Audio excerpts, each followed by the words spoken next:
la materia y energía. Nos preguntamos siempre y decimos, ¿qué es la materia? Entonces decimos, es todo aquello que ocupa un lugar en el espacio y se puede ver y tocar. La materia se divide en dos, en sustancias puras y mezclas. Como también las sustancias puras se dividen en dos, en elementos y compuestos. Ahora, ¿quiénes son los elementos? Ya, son los elementos químicos que están en la tabla periódica, como por ejemplo el carbono, el hidrógeno, el sodio. También lo que le corresponde a los elementos son lo que es la molécula, como por ejemplo el nitrógeno. Jamás al nitrógeno puedes encontrarlo como un átomo, siempre lo vas a encontrar como una molécula. Entonces, corresponde a lo que son las sustancias simples. Ahora, las sustancias puras también, como hemos dicho, se dividen en compuestos. Y los compuestos están formados por diferentes átomos, como por ejemplo el agua. Agua tiene como compuesto con los componentes al hidrógeno y el oxígeno, ¿verdad? Ahora vamos a pasar a lo que son las mezclas. ¿Qué son las mezclas? Las mezclas también se dividen en dos partes, en homogéneas y heterogéneas. ¿Y quiénes son las homogéneas? Ya, son las soluciones. Como por ejemplo, nosotros podemos tener una solución de agua con sal, de agua con azúcar. Y ahora, ¿y quiénes son las mezclas heterogéneas? Las mezclas heterogéneas son las que no se pueden mezclar, como por ejemplo el agua y aceite, agua y arena. La materia, como hemos dicho, es todo aquello que ocupa un lugar en el espacio, tiene masa y volumen. Se presenta en tres estados, en sólido, líquido y gaseoso. Ejemplo de sólido, tenemos al hierro, la madera, todo aquello que tiene un volumen definido. Líquido, como por ejemplo tenemos el alcohol, el agua. El líquido depende de su volumen, depende del recipiente. Gaseoso no tiene tampoco un volumen definido, porque depende del recipiente. Como por ejemplo que tenemos el aire, el humo.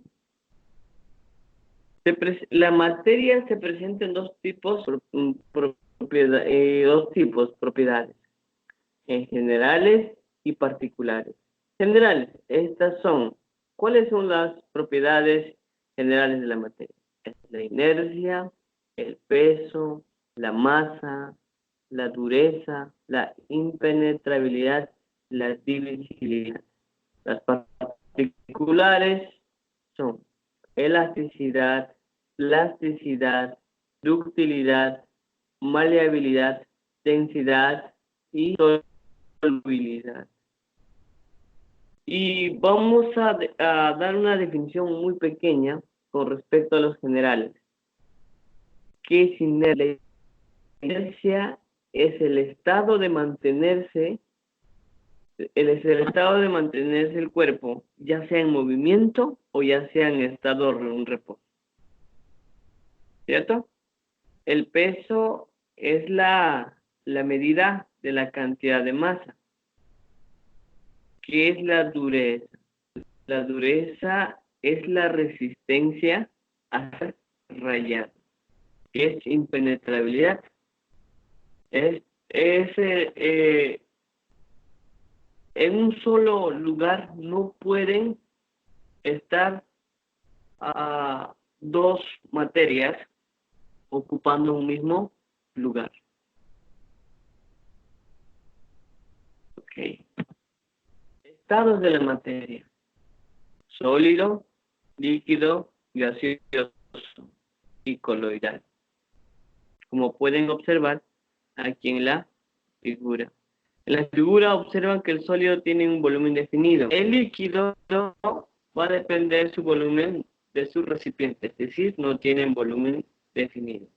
El gas, de igual forma, no tiene volumen definido. Cambios de estado. Tenemos sólido, líquido y gaseoso. Cuando se cambia de estado de sólido a líquido, se le conoce como fusión. De líquido a gaseoso, se le conoce como vaporización o evaporación. Y cuando el gaseoso pasa a líquido, se le conoce como condensación o licuación. Cuando el líquido pasa a sólido, se le conoce como solidificación. De sólido a gaseoso, se le conoce como sublimación. De gaseoso a sólido, se le conoce como sublimación inversa.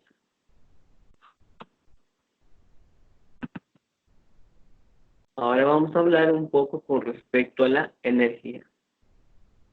Capacidad de la materia para efectuar trabajo.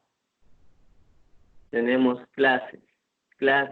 Dentro de las clases tenemos energía cinética, energía potencial, energía mecánica, energía eléctrica, energía nuclear, energía luminosa, radiante y muchos más. Vamos a hablar un poco sobre la energía eléctrica. Se denomina energía eléctrica a la forma de energía que de la existencia de una diferencia de potencia entre dos puntos, lo que permite establecer una corriente eléctrica entre ambos cuando se les coloca en contacto por medio de un conductor eléctrico para obtener trabajo. Energía eólica. Energía eólica es la energía obtenida del viento, es decir, la energía cinética generada por efecto de las corrientes de aire y que es transformada en otras formas útiles para las actividades humanas. Energía cinética. Energía que un objeto posee debido a su movimiento. La energía cinética depende de la masa y la velocidad. La energía asociada a un objeto situado a una determinada altura sobre una superficie se le denomina energía potencial. Y si se deja caer el objeto, la energía potencial se convierte en energía cinética. Gracias, chicos.